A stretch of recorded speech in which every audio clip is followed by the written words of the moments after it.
Hey there, it's Nancy from NeftTi. Well, you know about the watermelon problem? Where these two fellows on TikTok got a watermelon and they started to put elastics around the watermelon. Curious about just how many elastics they could put around the watermelon before something exciting happened. So they put the first one and the second one and the 10th one and the 20th one and the 100th one, and nothing's happening. Nothing's happening. The watermelon is adapting to the tension. And they get to the 468th elastic and we've got watermelon pulp and juice all over the place.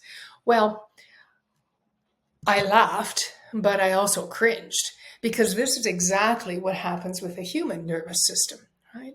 Layers and layers and layers of these invisible elastics, and our systems adapt and adapt and adapt and adapt until one day we get to the 468th elastic and we get all kinds of physical symptoms, emotional symptoms, relational symptoms, our version of a watermelon exploding.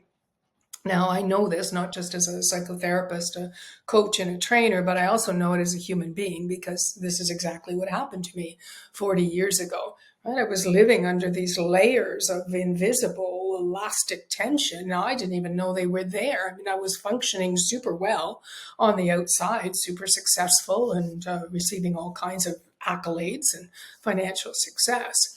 Now, what were these elastics? Well, some of them were old beliefs from childhood about how I needed to be in order to belong and to be loved and accepted in my family. Others were brand new current elastics, right? A very demanding job, a brand new baby after years of infertility treatment. Some of them were like epigenetic and cultural beliefs that weren't personal to me, but were energetically handed to me. And then finally came the 468th elastic for me, and that was the sudden death of someone who was really, really beloved to me. Now, it didn't explode like a watermelon. I kind of exploded inwardly, what today we would call dissociation. I simply left this present moment completely non-functioning. And that lasted for a period of time. It was absolutely terrifying for me and for the people around me as well. And it was the start. And it was the start of what has come to be NeftTi, the Neuro-Evolutionary Framework toward Transformational Intelligence, and Conscious EFT, where I teach people the skills, the how-to be releasing these elastics little bit by little bit. And it was interesting. Just this week, I had a mentoring call with a psychotherapist, a graduate of Conscious EFT. And she had a similar kind of an experience, but with a different result. So she had been under a lot of stress and recognized the return of some body symptoms and sensations that were uncomfortable to her that she had dealt with previously in her life. And whereas before, those symptoms would have generated a great deal of anxiety, in fact, panic, what she was able to do today in the noticing of those symptoms and understanding what the meaning was, and that her body was trying to get her to recognize that she was asking too much of it, that it had reached its capacity and could no longer cope with the amount of stress and tension in her life, right? The body saying too many elastics, right? You're really, really asking too much of me. So instead of pushing and rushing through, she paused and she sat down and she took a breath and she started her Conscious EFT practice. She used a practice that we call emptying the emotional jug.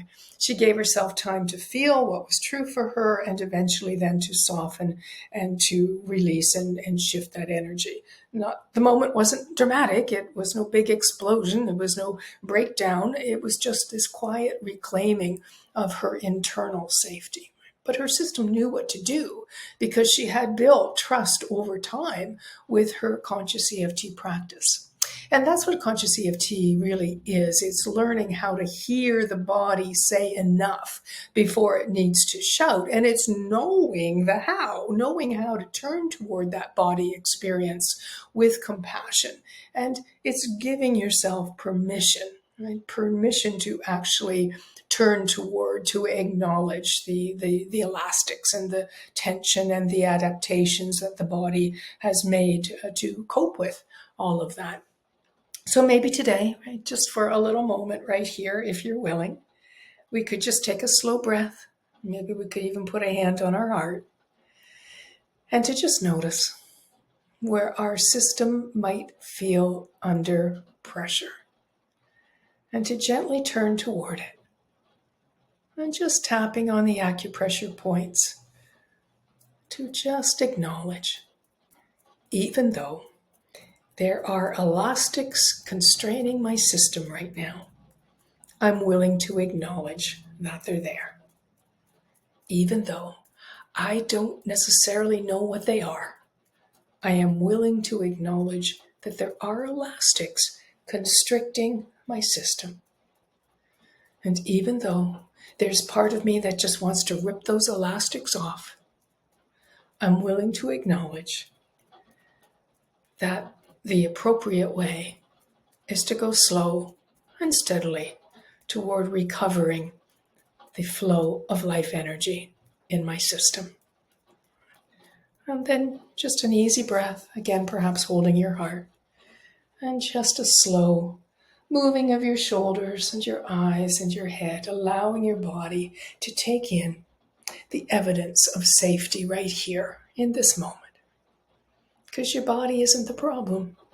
Your body's your greatest ally, always guiding you back to balance, one whisper at a time. That is the wisdom of the watermelon. Take good care.